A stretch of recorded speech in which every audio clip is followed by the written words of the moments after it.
Thomas Soto. Le kiosque d'Europe 1 et toutes ses plumes, Marion Calais pour les régions, Jean-Philippe Ballas pour la presse internationale, Axel de Tarlet pour l'Écho et Eva Rock devant la télé. Bonjour à tous. Bonjour Thomas.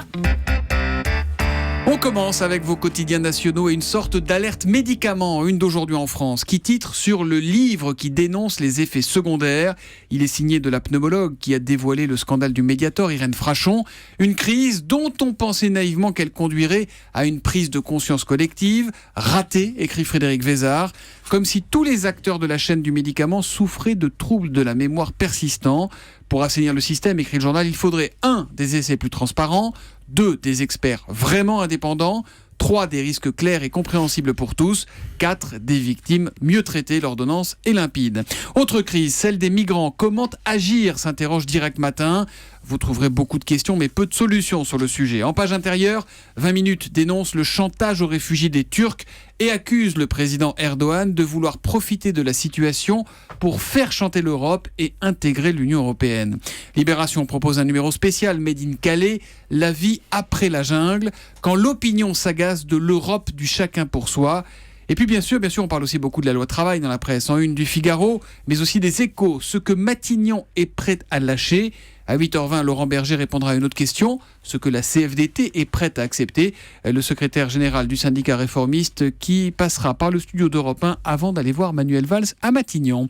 Marion Calais, on ouvre la presse régionale avec vous. 3 unes qui ont attiré votre attention ce matin. D'abord celle de l'Ardennais avec ses maires qui ne veulent pas être augmentés. Depuis le 1er janvier, dans les petites communes, les élus sont obligés de toucher l'intégralité de leurs indemnités. Ils dénoncent un système idiot en période de baisse de dotation de l'État.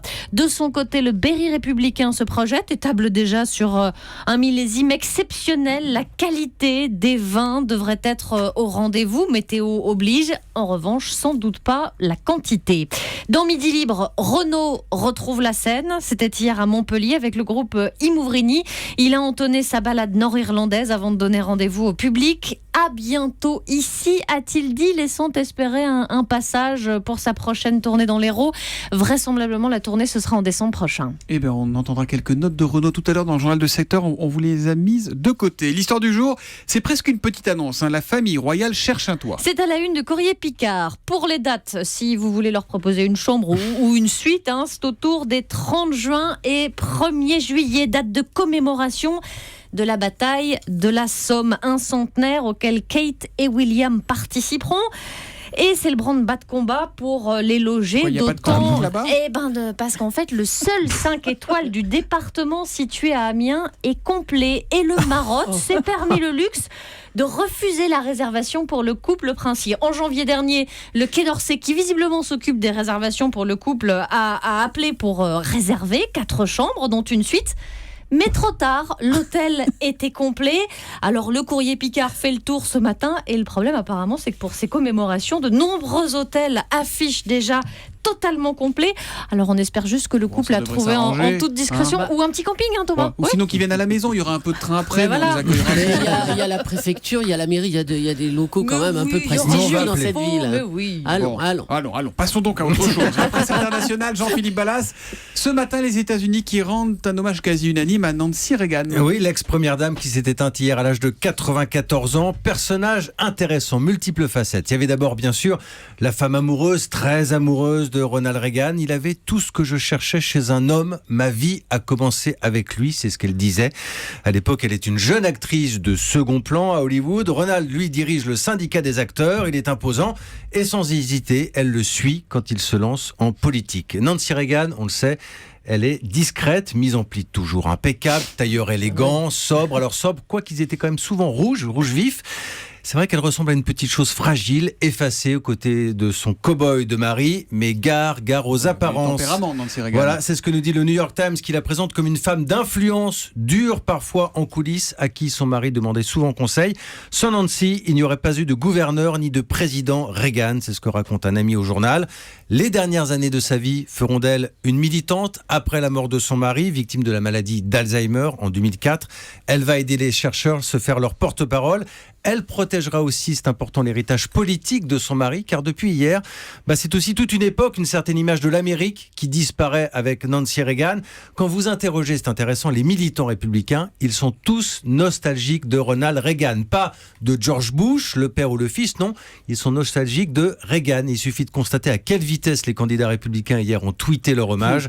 Il y a eu notamment Donald Trump, évidemment, Nancy Reagan, la femme d'un grand président et une femme incroyable. Elle va nous manquer. Et ben voilà pour cet hommage de Donald Trump ce matin dans le kiosque. Axel de Tarlé, on va à la pêche. Les pêcheurs français reprennent pied, et c'est à lire sur leséchos.fr. Exactement, c'est un secteur en forme, la pêche, qui tranche avec le monde agricole qui, comme vous le savez, est victime de la chute des cours du port notamment. Alors pour la pêche, pas de question de chute des cours, vous avez dû vous en rendre compte si vous faites vos courses. Voilà, c'est cher et ça augmente, plus 9% pour les cours du poisson. Et pourquoi ça augmente ? C'est malheureusement parce que le stock de poissons est de plus en plus faible. Et donc, ce qui est rare est cher. Alors donc, paradoxalement, c'est une bonne nouvelle. Enfin, c'est peut-être un feu de paille, mais pour l'instant, les marins-pêcheurs en profitent parce qu'ils vendent plus cher les poissons qu'ils attrapent dans leur filet. Et puis, deuxième bonne nouvelle pour les marins-pêcheurs, c'est qu'un chalutier, ça consomme du gasoil. Or, le prix du gasoil a été divisé par 3, parce que je vous rappelle, quand c'est professionnel, il n'y a pas de taxe sur le pétrole. Donc, 2015 a été une très bonne année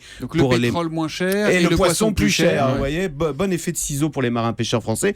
Un petit regret, vous savez que nous consommons du poisson absolument pas français. 80% du poisson que nous consommons en France, il est importé. C'est notamment le roi saumon, le cabillaud, tous ces poissons viennent de Norvège. Alors je vais quand même vous donner la liste des poissons français si vous voulez faire travailler nos marins pêcheurs. En numéro 1, c'est le merlu, la coquille Saint-Jacques, la sardine et le merlan. Voilà. C'est bien, un petit vive la Saint-Jacques. Sardine, vive le merlan. Vive le merlu. C'est pas un poisson, la coquille Saint-Jacques. Je sais pas, ils mettent ça dans les poissons. Non, mais Axel garde des coquilles depuis qu'il est petit, ça fait des cendriers. À la télé ce soir, l'heure H, France 3 à 20h55, Eva Rock. Oui, c'est le nouveau magazine historique de Franck Ferrand. Alors qu'il fasse son 24 heures chrono, nous replonge dans les événements majeurs de l'histoire contemporaine. L'objectif, c'est bien de remonter le temps jusqu'au moment fatidique, l'heure H. Et alors, le premier documentaire est consacré à Lady Di, ce 31 août, quand la princesse Diana est tuée sous le pont d'Alma.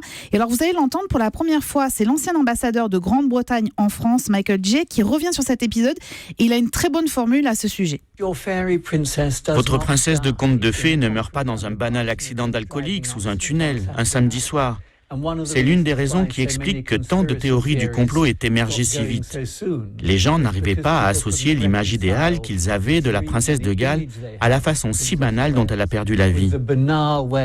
Alors, pour bien saisir l'importance de cette heure H, Franck Ferrand va revenir sur l'histoire de Diana, à commencer par ce mariage de princesse avec Charles. Alors, sauf que le conte de fées n'a jamais existé. En septembre 84, elle accouche de son deuxième garçon. Et la suite, c'est Paul Burrell, qui a été son majordome pendant 10 ans, qui le raconte. La princesse m'a raconté que le jour où Harry est né, Charles est venu à l'hôpital pour voir son nouveau bébé. Il a dit « Oh, un autre garçon, j'ai accompli mon devoir, maintenant j'ai un héritier ainsi qu'un autre de rechange.